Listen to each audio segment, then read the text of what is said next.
Selamat datang di AW Studio Production. Kali ini kita akan berbagi tips dan trik tutorial cara menjawab pertanyaan dalam menghadapi sidang skripsi. Selamat menyaksikan.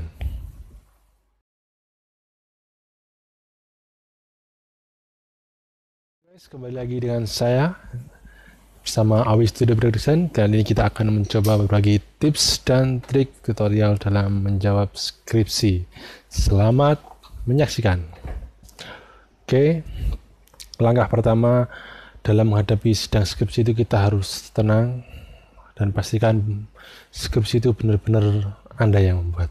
Oke, langsung saja kita masuk ke pertanyaan umum tentang apa yang akan ditanyakan oleh pembimbing, penguji, dan dosen dalam menghadapi sidang skripsi. Selamat menyaksikan. Oke, pertanyaan awal yang sering muncul adalah apa judul skripsi saudara? Ketika Anda ditanya mengenai judul skripsi, Anda harus bisa menjawab dengan tegas, dengan suara yang penuh percaya diri. Jika kamu tidak hafal judulnya, tidak apa-apa, tapi kamu harus membacanya dengan nada yang jelas dan tegas. Itu menunjukkan bahwa kamu benar-benar mantap atau yakin dalam penyusunan judul skripsimu tersebut. Oke, setelah itu pertanyaan yang mungkin selanjutnya adalah mengapa saudara tertarik dan meneliti judul skripsi tersebut? Ini pertanyaan yang sangat umum sekali. Karena dalam membuat judul skripsi itu memerlukan waktu yang panjang. Oleh sebab itu Anda pasti sudah tahu jawabannya, tapi dalam mengungkapkan jawaban tersebut, Anda harus menjawab secara ilmiah. Jangan hanya berdasarkan pendapat yang tidak mendasar, agar bisa meyakinkan para dosen penguji bahwa kamu benar-benar serius dalam mengerjakan skripsi tersebut. Oke, lanjut untuk pertanyaan selanjutnya. Dari mana saudara menemukan masalah di penelitian ini? Karena di setiap penelitian itu berangkat dari suatu masalah, kamu harus menjelaskan dari penelitian tersebut, menemukan masalah-masalah dari yang kecil hingga besar. Tapi yang paling utama adalah masalah yang harus diselesaikan dengan cara observasi dan menyelesaikan studi dahulu terhadap masalah tersebut. Oke, lanjut. Latar belakang penelitian. Jika kamu ditanya tentang latar belakang penelitian, maka jawabannya terletak di latar belakang. Yaitu pada waktu pembuatan skripsi itu di latar belakang harus kamu tata sedemikian rupa agar poin-poinnya itu jelas dan bisa meyakinkan dosen dan pembimbing. Oke, lanjut. Ini tujuan penelitian saudara. Untuk pertanyaan seperti ini, kamu hanya perlu mengemukakan poin-poin penting tanpa harus menghafal. Karena kalau sampai salah mengungkapkan, nanti akan menimbulkan pertanyaan-pertanyaan yang lebih jelimet. Oke, lanjut. Pertanyaan selanjutnya ini, metode penelitian. Dalam melaksanakan penelitian atau pembuatan skripsi pasti kita menggunakan metode penelitian. Secara umum, metode penelitian terbagi menjadi dua, yaitu penelitian kualitatif dan kuantitatif. Yaitu kualitatif menggunakan metode naratif, fenomenologi, grounded, etnografi, dan studi kasus. Untuk penelitian kuantitatif berdasarkan data yang diperoleh dari kuesioner atau langsung ke lokasi.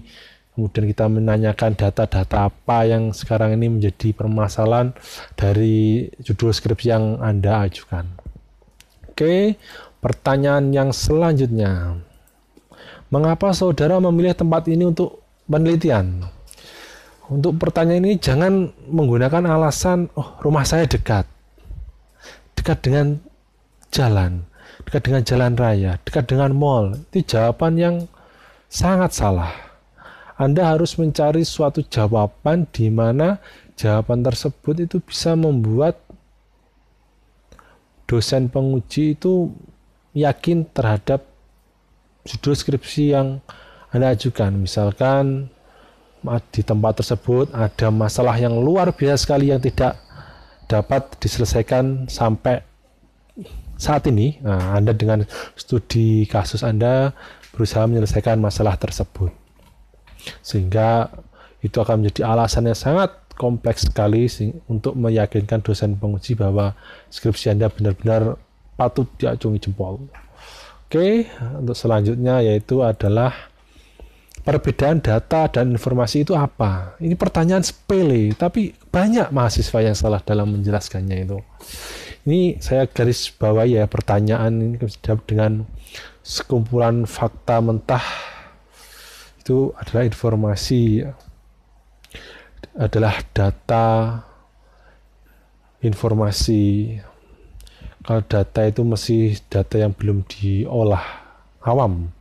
Kalau informasi adalah data-data yang sudah dianalisis dan hasilnya sudah bisa dipertanggungjawabkan. Oke. Itu cara simpel. Jangan dijawab terlalu panjang melebar, nanti malah salah nanti. Nah ini apakah perbedaan data primer dan sekunder? Ini adalah mendasar sekali yang ditanyakan itu biasanya mengapa Anda coba sebutkan data primer apa yang mendukung dari skripsi saudara, terus data sekunder itu apa saja yang tertera dalam skripsi saudara. Kalau ingin menanyakan apa itu data primer dan data sekunder, bisa saya bacakan ya. Data primer merupakan data utama yang digunakan untuk solusi masalah penelitian, sedangkan data sekunder itu data pendukung, misalnya dari metode penelitian, kuesioner itu.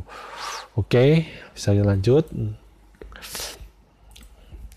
Apa temuan dari penelitian yang saudara lakukan? Nah, ini sudah jelas terletak di kesimpulan skripsi yang Anda buat, jadi cukup dipahami. Tidak usah hafal, tidak apa. Yang penting Anda benar-benar mengerti dan bisa menjelaskan secara inti kompleks permasalahan sehingga Anda menemukan penemuan dari penelitian yang Anda lakukan. Oke? Tidak usah hafal, tapi tahu inti-intinya. Lanjut ke pertanyaan selanjutnya. Apa kesimpulan dari hasil penelitian yang Anda buat?